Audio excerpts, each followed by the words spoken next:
I now give the floor to His Excellency Peter Mohan Maithri Pieris, Head of the Delegation of Sri Lanka.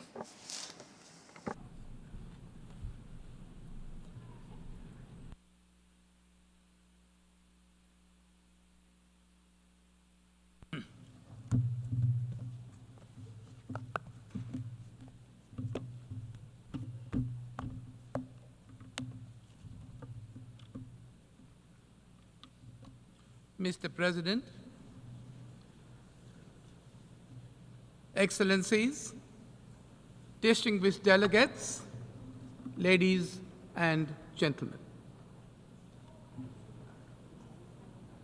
Sri Lanka felicitates His Excellency Philomen Young of Cameroon on his election as the President of the 79th session of the United Nations General Assembly.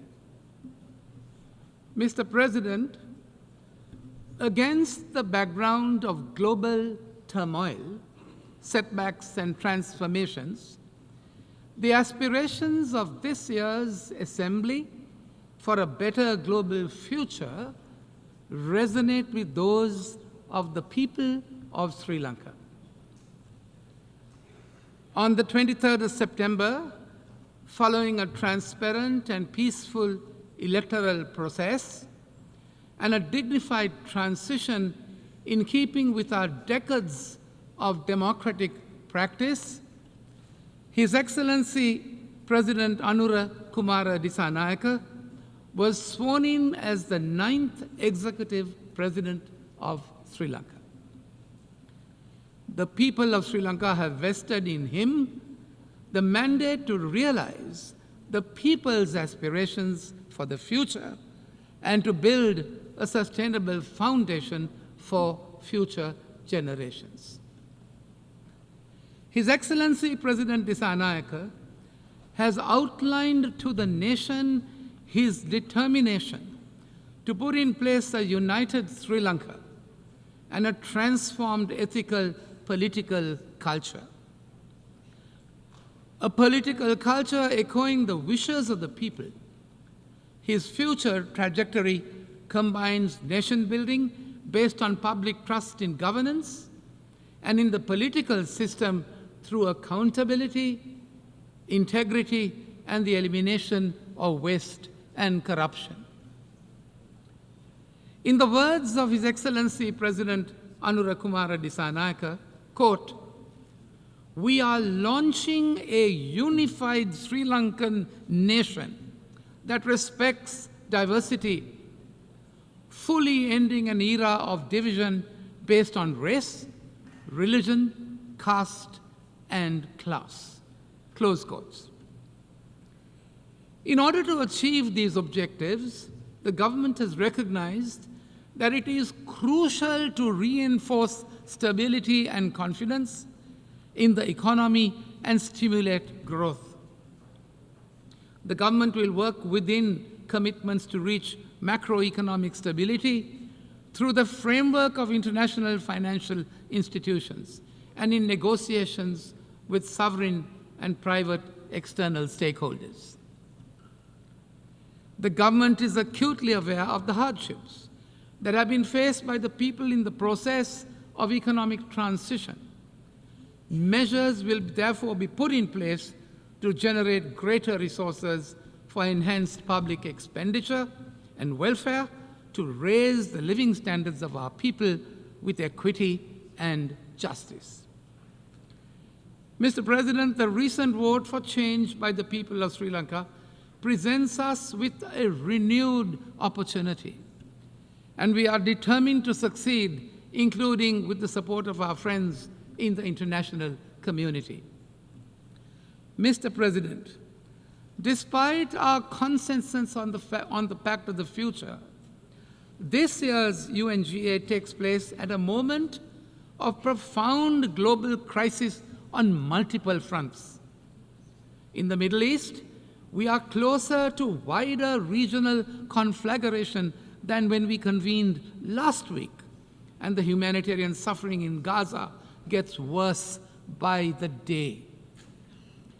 The achievements of the SDGs now appears beyond our reach, and we are off target on the Paris climate goal to limit the temperature increase to 1.5 degrees centigrade above pre-industrial levels. Big power rivalries and geopolitical tensions have reignited and widened, and new rifts are reappearing on north-south lines. Racism, intolerance, discrimination, and xenophobia against migrants are on the rise. Theaters of conflict and tension have opened up on land and in oceans. The developments in the digital realm provides a fertile ground for proliferation of disinformation and hate speech, with the potential of violence. Mr. President, the lingering impact of the pandemic have reverberated throughout the global economy, creating profound economic insecurities, threatening free trade and leading to protectionist barriers. We are spending more on weapons than ever before in the past, and regrettably, the use of nuclear weapons is in mainstream discourse. New domains are being weaponized, including outer space and cyberspace, while the use of AI is challenging international humanitarian law in the battlefield. Excellencies, today a large number of developing countries, including my own, face a debt crisis of unprecedented proportions. This debt distress severely impedes our ability to invest in sustainable development, as we are unable to meet these financial obligations while simultaneously investing in the future and the well-being of our people. It is a fact that financing challenges remain at the heart of the sustainable development crisis.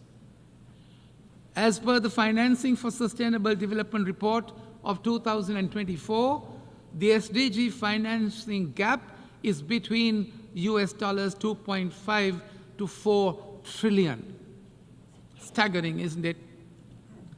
Mr. President, given these immense challenges, the need for comprehensive reform of the global financial architecture has never been more pressing. The current international debt resolution framework has failed to respond adequately and efficiently to contemporary challenges. The global landscape has changed dramatically, with global debt, particularly in the developing world, increasingly controlled by international bond markets and non-Paris Club lenders. Think about it. It is therefore time that we review the architecture's traditional moorings. We must urgently reform this system to reflect the new economic landscape. It is therefore necessary, we say, to find a more efficient, comprehensive, and equitable way to address the debt crisis. Mr. President, other institutions of global governance that reflect the world of the past century need to be reformed to meet the challenges of the present and the future. The composition of the Security Council must be expanded to be representative of current global diversity and decision-making. In parallel, the role of the United Nations General Assembly, the most representative primary organ of the United Nations, where all countries have an equal voice, must be strengthened and revitalized. Mr. President, Sri Lanka's commitment to maintaining global peace and security has been unwavering. We recognize that peacekeeping is one of the most effective tools to the United Nations to help member states to manage the difficult phase of transitioning from conflict to peace. Sri Lanka has been contributing to United Nations peacekeeping operations in some of the most hostile and demanding deployments. Over 23,000 men and women from Sri Lanka, armed forces and police have contributed to ensuring international peace and security under the UN banner over the past 6 decades and has been commended for high-caliber service. Mr. President, beyond economic recovery, we face an even greater existential threat, the ongoing climate crisis, and the accompanying need for a just energy transition. Although our development strategy has not contributed to climate degradation, Sri Lanka has taken concrete steps to address these challenges. We will increase our nation's forest coverage and increase renewable energy in our energy mix. It is time for developed countries, Mr. President, to fulfill their obligations and assume their fair share of responsibilities under the principle of common but differentiated responsibilities. We need their support in mitigation and adaptation efforts, as well as compensation for loss and damage. Without a concerted international effort, Mr. President, to bridge the climate financing gap, the burden of climate impacts will continue to fall most heavily on those least responsible for the crisis. Sri Lanka is committed to phase out coal by 2040 and reach net zero carbon emissions by 2050. As a climate vulnerable country, Sri Lanka has been advocating for operationalization of the Loss and Damage Fund and called for climate justice. There is therefore an urgent need, we say, for increased climate financing, especially for vulnerable developing nations like Sri Lanka. Mr. President, 2 other critical issues which are also relevant to Sri Lanka as an island nation were part of the discourse during this year's high-level week. Sea level rise is an imminent reality affecting millions. While Sri Lanka has taken mitigatory measures nationally, as included in the National Adaptation Plan for Climate Change, it is through concerted international action that solutions can be implemented to halt the global warming that is the cause of sea level rise. Sri Lanka initiated the UNGA resolution on declaring 1st of March as the World Seagrass Day to bring international attention and awareness on a small but significant aspect of universal importance of combating climate change. Sri Lanka has further been recognized for its contribution to mangrove regeneration programs as a 2024 World Restoration Flagship by the United Nations under the UN Decade on Ecosystem Restoration. Mr. President, antimicrobial resistance has become a critical public health issue the world over, with bacterial resistance linked to around 5 million deaths worldwide annually. Alarming. AMR, if not contained, has the potential to spiral into a development issue, as well with life expectancies declining worldwide. We welcome the target of mobilizing US $100 million through the Antimicrobial Resistance Multi-Partner Trust Fund to ensure that 60% of countries have funded action plans by 2030. However, international cooperation, Mr. President, and sustainable financing must increase to meet this goal. Mr. President, as we seek solutions to global challenges, we must harness the power of technology and innovation. Digital technologies and artificial intelligence offer unprecedented opportunities to accelerate sustainable development. Sri Lanka aims for sustained growth by innovation and envisages an equitable digital transformation through the establishment of accessible digital public infrastructure. At the same time, we call for increased capacity building and technical assistance to bridge the global digital divide and empower all countries to leverage these tools for the betterment of their people. Mr. President, the General Assembly's theme calls on us to leave no one behind and to act together for the advancement of peace, sustainable development, and human dignity for present and future generations. In Sri Lanka, 38% of our total population is youth, which is the most capable and dynamic resource that can contribute to our future development. Sri Lanka advocates for increased youth participation in decision-making processes. After all, the Declaration on Future Generation is theirs. Simultaneously, the new Sri Lanka will realize the aspirations of a just society with greater empowerment for women who make up to 52% of our population.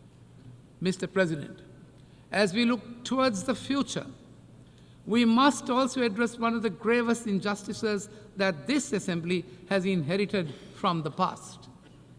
Sri Lanka has repeatedly voiced its concern over the dire humanitarian situation in the occupied Palestinian territories.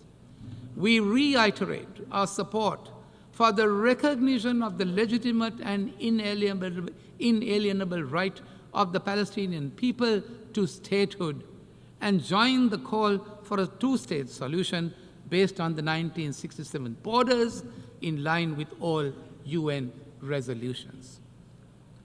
As a country, Mr. President, that has suffered separatist terrorism for decades, we condemn the terrorist attacks in the Middle East and elsewhere in the world. Sri Lanka calls for complete and unconditional lifting of all unilateral coercive measures imposed against any country, as they hinder free trade, right to development, and have unintended humanitarian consequences. Mr. President, as an island country, we are concerned about the present environmental and geopolitical aspects relating to the oceans. We want our oceans to be free of rivalry, free of conflicts, free of pollution, and to be able to sustainably manage our marine resources. The UNCLOS, with its cohesive and universal nature, provide us with a say in shaping the global maritime system.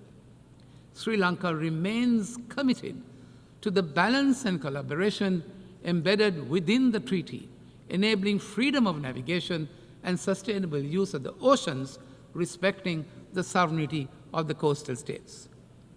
Mr. President, we must recognize that global challenges demand global solutions. In our interconnected world, no country can solve these complex problems in isolation. We must strengthen our international institutions, enhance knowledge sharing, and foster strong relationships. We must work together equitably, ensuring all voices are heard in shaping our shared future. It is encouraging, I say, that several developing countries are on the cusp of becoming the leading economies of tomorrow. We must bolster South-South cooperation to foster economic growth, social progress, and sustainable development among us. However, South-South cooperation is not a substitute, we appreciate, for the responsibilities of the Global North as set out in the Addis Ababa Action Agenda and the Paris Agreement. Mr. President, in conclusion, as Sri Lanka embarks on a path of national unity, ethical governance, and economic recovery, and growth with justice and equity under a new leadership, we reiterate our commitment to multilateral cooperation in pursuit of peace, of prosperity, and of sustainability. We must harness the power of international solidarity, my dear friends, to confront the interconnected challenges before us, as well as to explore durable solutions to the generations to come. I thank you, Mr. President. Muchísimas gracias al jefe. I thank the head of the delegation of Sri Lanka. I now give the floor to His Excellency